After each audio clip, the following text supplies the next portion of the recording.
Find your niche. Hello everyone, Christopher Dillard here again with the Niche Finder. As we head into episode number 9, we're talking to a young lady who's a certified personal trainer, also a certified group exercise instructor with the AFAA. Her name is Jabecca Banks, and we're so glad, so excited of what she's doing for our communities. We're going to talk about the easiest thing we can do today to change our life for the better as we eat right and eat more healthier. We're going to talk about that, and also how it is that Jabecca came to discover her passion for fitness and for health. You don't want to miss it. Also, we're still celebrating our 6 months of broadcasting right here on the Niche Finder with Christopher Dillard. Thank you for all of you that have supported the Niche Finder. So stay tuned for this episode with Jabecca Banks. Watch this.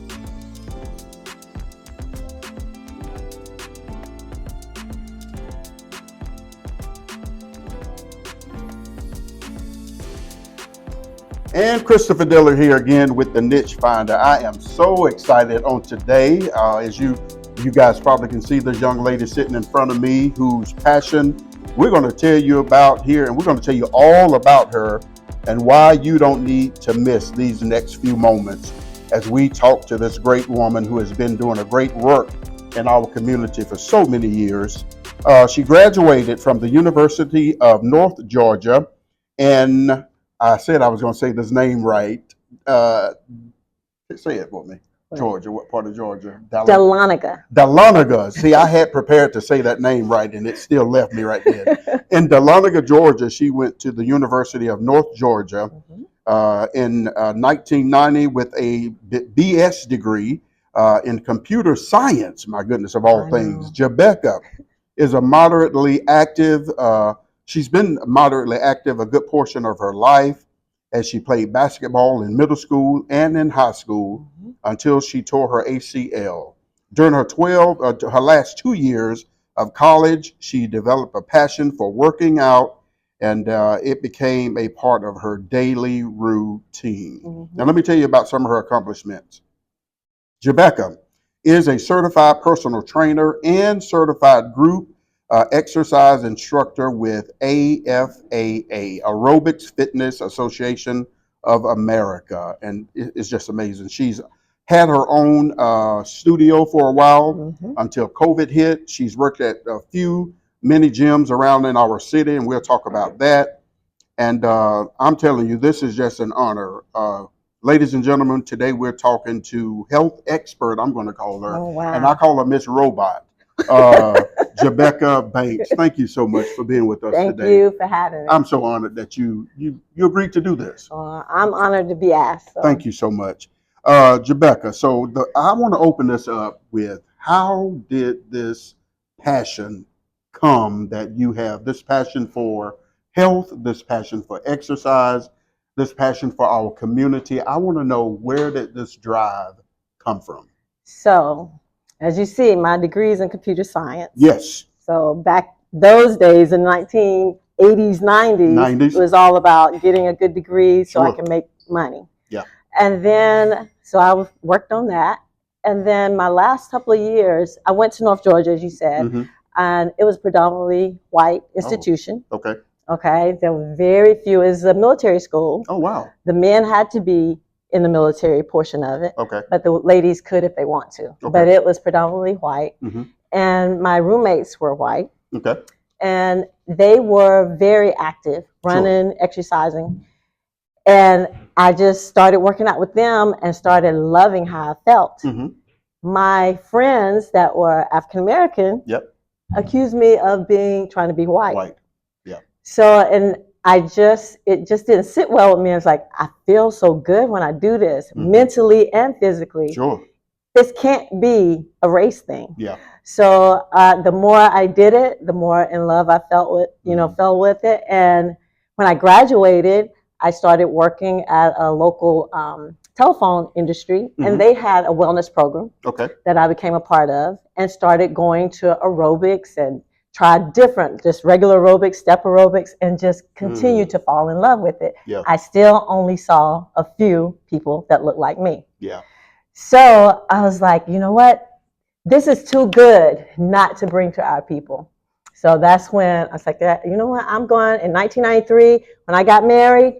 I told Radisi, my husband, I was like, I'm going to get certified because I want to share this with our people. This is so good. Yeah. I want to know, why do you think our people reject exercise, being active? And I'm not going to say our people, all of us don't. There are plenty of Black people that are very active and That's take changed care of over the themselves. years. Over the years, so many people have become vegan, and we're conscious of what we're eating. It's amazing how many of our people that are changing. But why do you think we, in the beginning, we have rejected it so? I just think it was just a lack of knowledge and information. We just didn't know, you know? Yeah. We knew to go to the doctor. Yeah. If we don't feel good, take medicine. And I don't think back then doctors really weren't pushing, you know, take care of yourself, exercise, eat right, the importance of that. Yeah. So. Is it, now let me ask you this, because I know you are an expert on health. Is it, what's more important, and I don't know how you're going to answer this, is it the eating right, or is it the exercise? Because there are some people that exercise daily, but their eating habits are terrible. So which is, or is it both? It is both, but more eating. I say you cannot outwork a bad diet. Ooh, that's good. Did y'all hear that? Oh my goodness. Let me say that again. You cannot outwork a bad diet. Okay. Yes. So eating is so, especially the older you get. Yeah. Because you know your metabolism slows down. You lose muscle mass. Yeah. All of that good stuff. So we need to really be careful of what we put in our body. And it's just the same thing spiritually. Makes sense. What we put in our body, you know, that's what's going to show. That's right. What we put in is what we become. Exactly. Exactly. So yes. So Jabecca, now let's go back to your childhood. Is it, and I don't know if you've ever really thought about this, because sometimes people say it's things that happen in our childhood that shapes who we are and what we do now. Do you think there was ever a pivotal moment in your childhood, maybe something that really drew you to this? Have you ever thought about that? Was it a pivoting moment that really made you conscious of you and how you took care of you? Or did this really just come in college or in your college years? You know, so my family, we all are basketball fans. Yeah. My dad played basketball. I did. My brother, my boys played basketball. My husband played basketball. Wow. So we've always been active. But the whole idea of really health and fitness and having this passion, it really didn't really come clear to me until I was in college. In college. That is so good. So do you have any idea, and my questions are so all over the place, but I do this for a reason. Do you have any idea, have you ever thought of what you would be doing career-wise if it were not for health and fitness?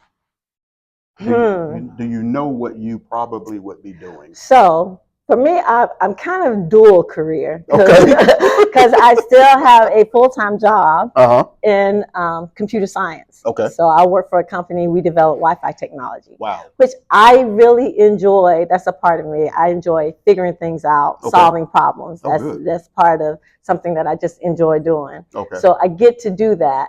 And then I get to, on the side, do something that I really love and would do without getting paid for it. Without getting paid for it. Yeah. Oh my goodness. So that kind of leads me into some things that you are doing in our community. Tell us about some of the, and we don't have to give the names of the places unless you just want to. Some of the places that you have served at as a fitness trainer. How has that shaped where you are now? And we're going to talk about where you are now and what you're doing at this location, beautiful location. How did those years of you doing the boot camp and working at some other places in Greenville, how has that shaped what you're doing now? Are you just doing what you've been doing for the last few years? I must give credit to my church, Valley Brook Baptist Church. Yes. And Pastor Curtis Johnson and Pastor Wanda Jones. Yes.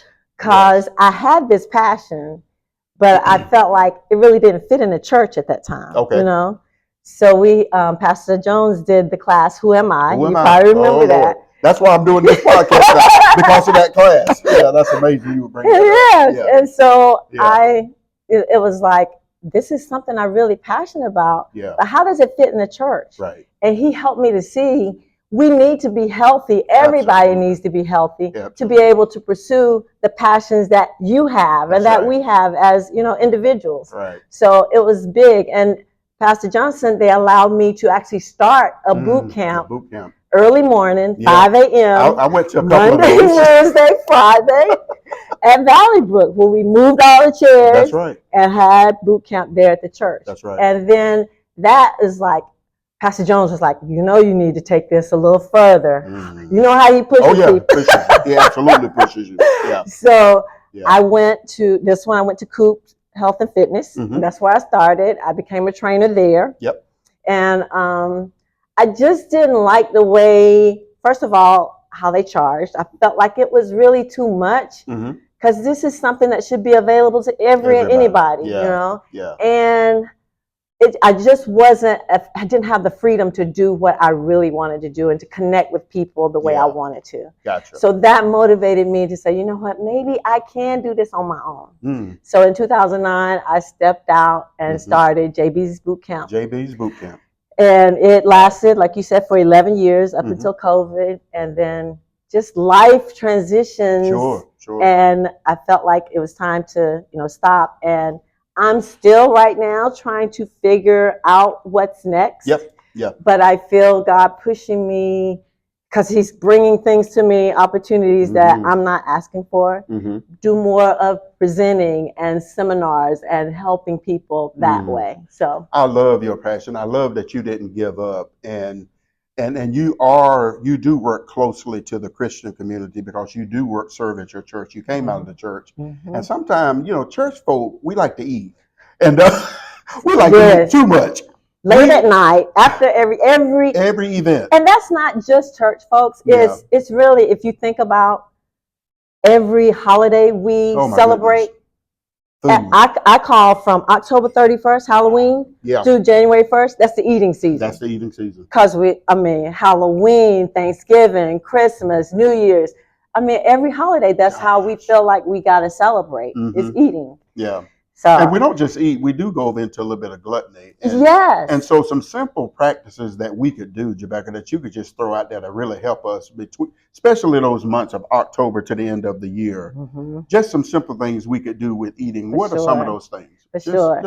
I usually recommend, first of all, our plate. What does our plate look like?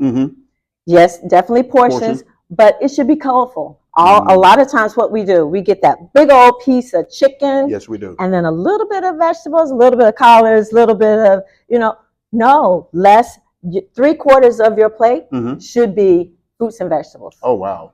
And then that 1/4 of that protein. Okay.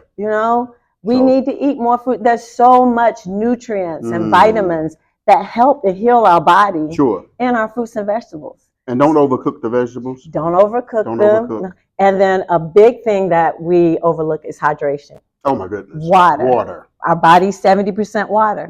So for our organs and everything to operate and function the way it should, they need water. For our brain to function, it needs water. When it doesn't the brain starts to shrink. You feel lightheaded. You start to get fuzzy. You thinking fuzzy. There's so much. Your energy drops. Your fatigue. So hydration is key. And when you drink more, I always say, and I tell my husband this all the time, eat your calories, don't drink them. Oh my goodness. Eat your calories. Yes. Why would you waste your calories on some sugary drink that's not satisfying? Yes. Oh, that makes sense. Yes. Eat our calories. Drink your water. Drink that water. I got a liter, 1.5 liter bottle that I got now. And I purposely got that bottle to make me concentrate on making sure I get my water in. Yes. Now, I don't get a gallon like some people recommend. I don't know if you recommend that. I don't get a gallon in, but I at least try to get that 1.5 liter bottle of just water in daily. Yeah, I recommend, so whatever your body weight is, you want to get at least half that number in ounces of water. So if I weigh 100 pounds, I need to at least get 50 ounces of water a day. Okay. But if you're working out, if you're active and it's hot, it's warming up, you need more. Yeah. So a guy like me, big guy, we're not going to say, we're going to say around 270, 280. How much water So are we like talking? 100, what, Oh, two, my goodness. so 140 140 ounces. ounces of water a day. Yes, a day. Wow. Yes. Okay. Yes. All right. Yes, ma'am. So, yes, ma'am. I got it. So this is the thing, Jabecca. We are talking. We started this niche finder a few months ago because we really wanted people like yourself who are passionate about helping people find what it is they're called to do. And it seems you found yours. You found your life calling. You found your vocation. But there's someone out there who's saying, well, she knows what she's doing and she's passionate about it, but I have no idea what I'm called to do. Maybe they are in a depressive state. They're depressed. Right. They're not getting any exercise. They're not moving. What could they do to just start today, to moving, to feeling better?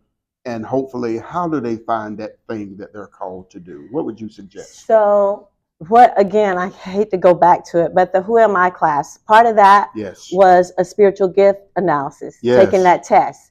And it identified me as having, I was an encourager and a pastor. Oh, and my. I was like, Oh, wow. Yeah. I was like, no way. Fitness pastor. No. But the more I got into, especially when I had my business and connect with people, I saw that pastoral role come to light. It's like just the relationships and how people really depended on me and needed that encouraging word and connect. I'm still connected with so many of my clients now. Yes, you are. And they reach out, can you pray for me? Or I need help. I'm falling off the wagon with my fitness. Help me, get me motivated. So I saw that pastoral role there. And then just being in an environment that is nurturing.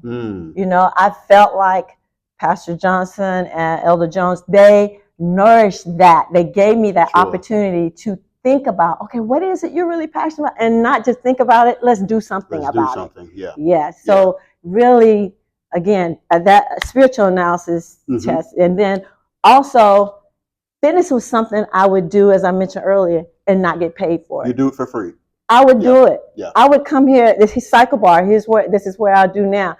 I would do this for free. Wow. Yes. Wow. So if there's something out there that you see yourself and that you would do for free, people can hear you. Then that I think that lets you know, this is something I really enjoy. I love that. Yeah. So it sounds like you're saying, get in an environment that will call out what's in you. For sure. And that has to go back to, we don't want to get religious here. We don't want to proselytize, but we do want to say there is a God who can tell you what you are called to do. For sure. So prayer definitely could be a big thing. Most definitely. Most definitely. Because I'm kind of, like I said, at that juncture now, I'm looking for God. Okay, can you please confirm this is really what I'm supposed to do? Thank you so much for that. So let's talk about some upcoming things, some boards and some different things you are on in the community. Let's talk about this great thing that comes up in June of every year. It seems it's so great how you're leading that. Can you tell us your role in that and what it is? So everybody now is familiar with the holiday Juneteenth and GVL and what it represents. So here in Greenville, we started celebrating, I think it's like 3 years ago now. Okay, yep. So this is the third year. And so last year, I was asked to come on board and help with the wellness event. So since then, I've been made the director of the wellness event because it was such a great success last year. So we actually have a 5K run or walk. That's part of that. And then we take the Cycle Bar bikes that are here. There's like 50 bikes. Take them out to Camperdown Plaza. Wow. And we have 2 classes. And then we have a yoga session at the end. So it's all about health and wellness, celebrating our freedom. And then we do it in honor and recognition of our veterans. Wow. So the veterans. That is so awesome. I didn't know that part of it. So the event this year is going to be, do you know the dates? Yes, Saturday, June 15th. June 15th. Yes, that night before, which is a Friday night, June 14th, there's a big, nice gala at the Greenville Convention Center. But then Saturday morning at 7 a.m., the 5K starts, and we'll be there till 12 o'clock downtown. That is so awesome. That is so awesome.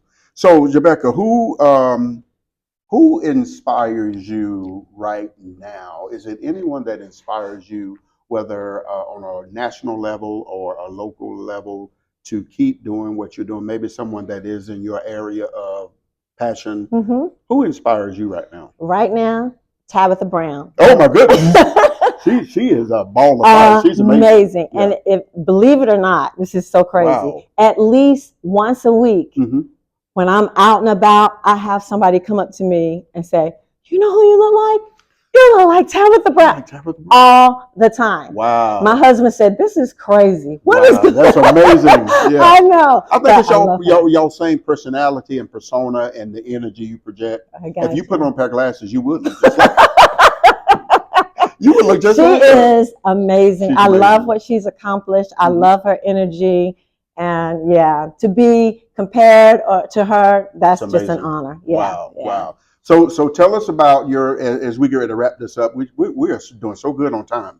Tell us about your family and your husband, your boys. Your boys have accomplished so much in basketball and the mark that they have made in your training them, and this, your family is so athletic, and y'all have just passed this gene down from one person to another. Tell us about them and some of the things maybe that your boys are doing and yes, what they're doing. So I have to start by honoring my parents. Yes. My dad, who passed away 4 years ago now to ALS, was just an amazing man. If anybody knew him, I remember. Then yes, great man. And then my mom, who I must say also, so my mom in 2014 was diagnosed with stage 4 liver cancer. Oh wow! And she was given a year to live if she did not do chemo.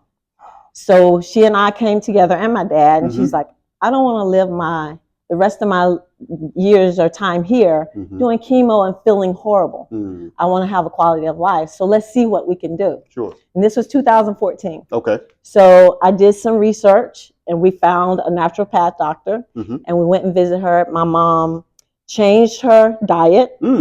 Yes. Wow. And which is part of the reason I'm a vegetarian now. Okay. And then she also did some therapies that were suggested to her, some water therapies. She had 2 surgeries to remove, actually 1 surgery to remove 1 mass. The other mass, because of her changing the diet and her water therapies, went away. Look at that. So now my mom is still living. It's 10 years later. That's amazing. So I must give honor and homage to my parents. Sure. Because they are amazing, God-fearing people. But and then my husband, my husband.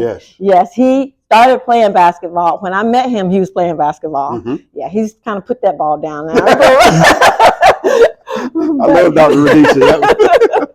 But he's an amazing Bible teacher, as you know. And he actually has a Bible study that he does every Sunday morning still. He started it in COVID. Okay. And at 8 o'clock in the morning, every Sunday, and it's still going. They won't let him stop. That's amazing. But he does that for free. And then my boys, Micah and Caleb. Micah just graduated in May of 2023 from college with the exercise science degree. Wow. See what I tell you.